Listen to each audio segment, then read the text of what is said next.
केवल सिद्धांतों से कब वसुधा का भाग्य संवरता है। सिद्धांत आचरण में ढलते हैं तब कोई दीन दयालु भरता है, तब कोई दीन दयालु भरता है। बंधुओं नमस्कार। आज हम भारत के यशस्वी राष्ट्रवादी चिंतक और विचारक पंडित दीनदयाल उपाध्याय जी के जीवन पर कुछ बातें करेंगे। आज भारतीय जनता पार्टी का और वर्तमान सरकार का जो नेतृत्व हमें मिल रहा है और जिससे भारत उत्तरोत्तर प्रगति कर रहा है, इसकी आधारशिला वर्षों पहले जिस महापुरुष ने रखी थी उसका नाम है पंडित दीनदयाल उपाध्याय। पंडित दीनदयाल उपाध्याय जी के व्यक्तित्व और कृतित्व पर हम विस्तार से जानने का प्रयास करेंगे, लेकिन थोड़ा सा प्रारंभिक जीवन के बारे में, क्योंकि उनका प्रारंभिक जीवन भी बहुत प्रेरक है। कैसे विपरीत परिस्थितियों ने उस व्यक्ति को, उसके जीवन को इतना मजबूत इरादा प्रदान किया, यह भी जानना जरूरी है। 25 सितंबर 1916 पंडित दीनदयाल उपाध्याय जी का जन्म हुआ। जन्म के समय वो अपने ननिहाल में थे। उनके नाना चुन्नीलाल शुक्ल उस समय राजस्थान में धनकिया रेलवे स्टेशन में स्टेशन मास्टर थे। वहीं इनका जन्म हुआ। इनके पिता भगवती प्रसाद उपाध्याय ये भी रेलवे में थे, जलेसर स्टेशन के सहायक स्टेशन मास्टर। इनका जो पैतृक गांव है वो भराह मथुरा नगला चंद्रभान पैतृक गांव है। शुरू में दीनदयाल जी बचपन में उन्हें उनके पिता दीना कहते थे। कुछ समय वो वहां पर रहे, लेकिन एक बार वो ननिहाल पहुंचे और उसके बाद दोबारा उनको अपने पैतृक गांव आने का अवसर ही नहीं मिला। क्यों? जब वो मात्र 3 वर्ष के थे, पिता का देहांत हो गया। अब माता अपने पिता के यहाँ राजस्थान में धनकिया में रहने लगी। अब पति के शोक में दीनदयाल जी की माता का भी दिन प्रतिदिन स्वास्थ्य गिरता गया और एक स्थिति ऐसी आई कि दीनदयाल जी की माता भी चल बसी। उस समय दीनदयाल जी की अवस्था मात्र 7 वर्ष थी। छोटा भाई 5 वर्ष का। दोनों भाई नाना के यहाँ रहते।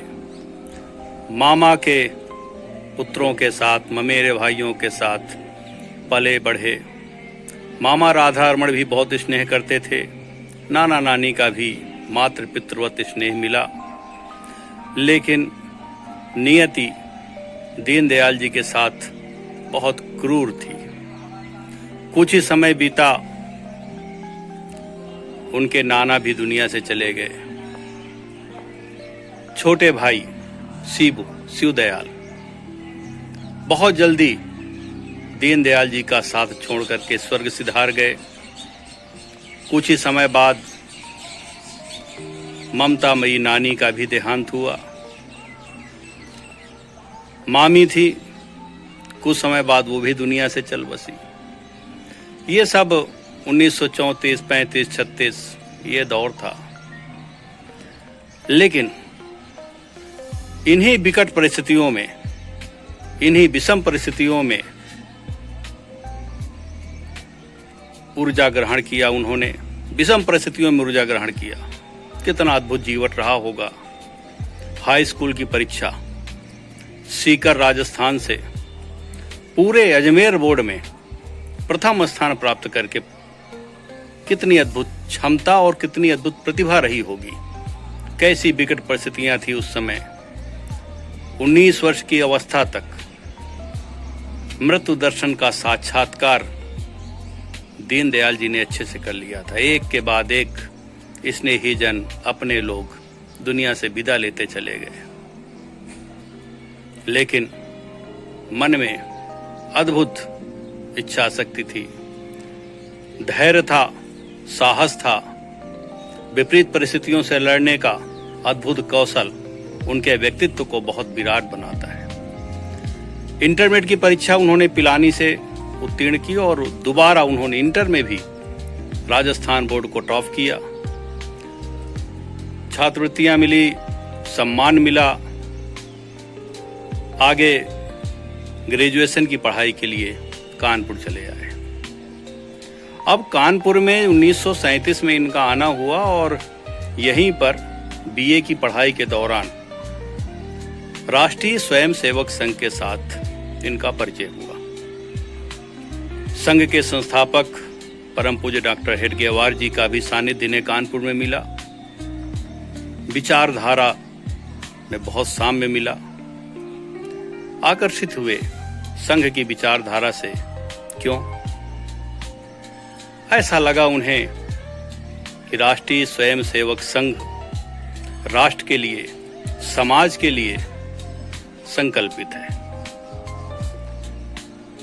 प्रशिक्षण प्राप्त किया और जीवन वृत्ति प्रचारक बन करके आजीवन राष्ट्रीय स्वयंसेवक संघ के साथ जुड़ गए।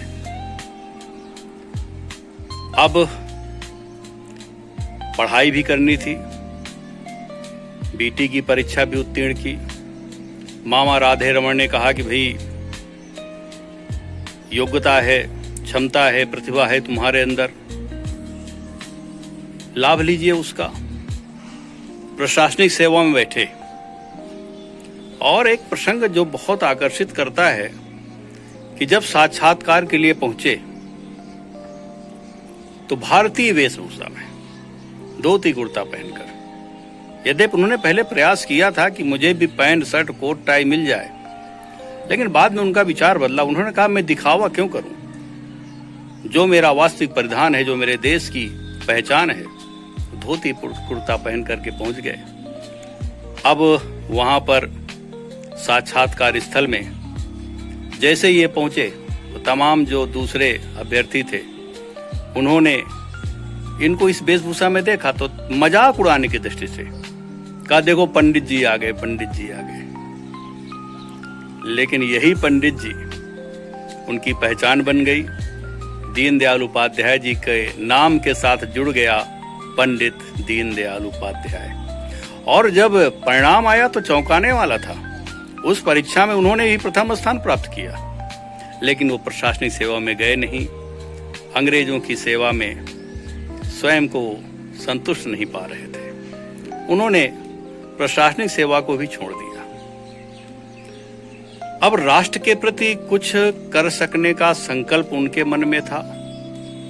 एक विचारणा के प्रवाह में वो लगातार उत्प्लावित हो रहे थे, गोते लगा रहे थे भारतीय संस्कृति की दिव्य धारा में। उन्होंने एक ऐसी विचारधारा से लोगों को और भारतीय जनमानस को अवगत कराया जिसे आज हम एकात्म मानव दर्शन के नाम से जानते हैं। ये वो विचारधारा थी जो सभी के लिए थी, बिना किसी भेदभाव के, मानव मात्र के लिए, सबके कल्याण के लिए। सर्वे भवन्तु सुखिनः सर्वे सन्तु निरामया। इस भाव से कार्य करने की, इस भाव से विचार करने की जो प्रवृत्ति है उसको उन्होंने अपने शब्दों में पिरोया।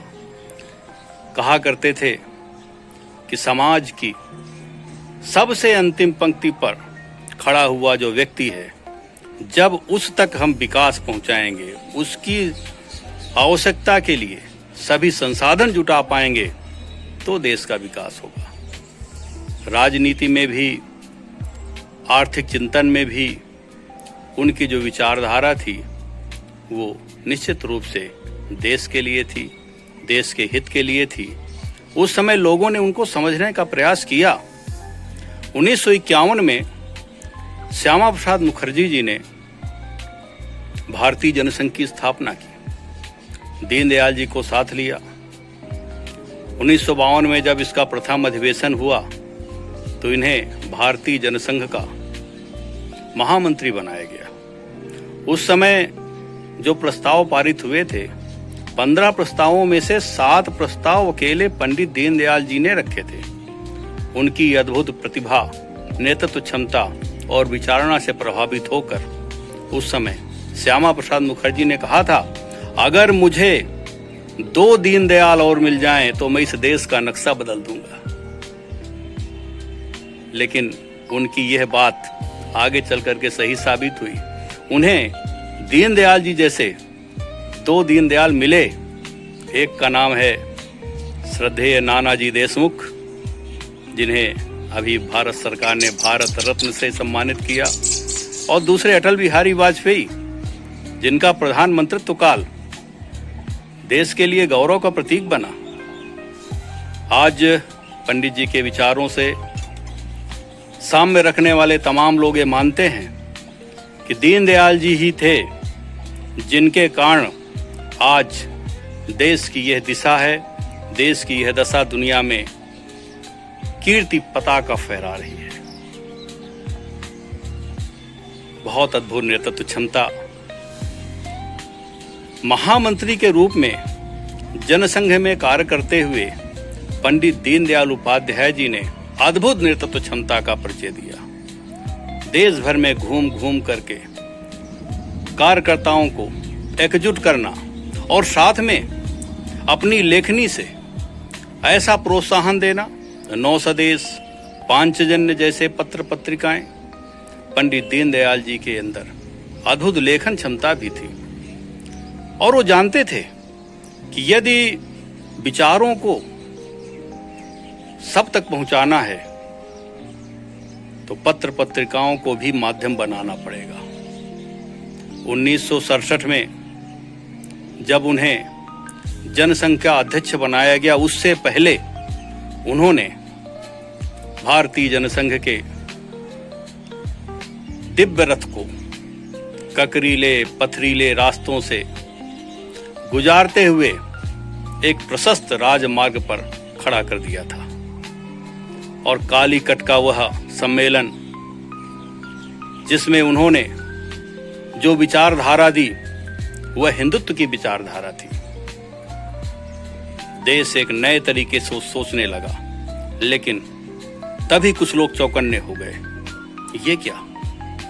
देश को दिशा देने वाला, हिंदुत्व के लिए और राष्ट्र के लिए समर्पित यह व्यक्तित्व कौन है?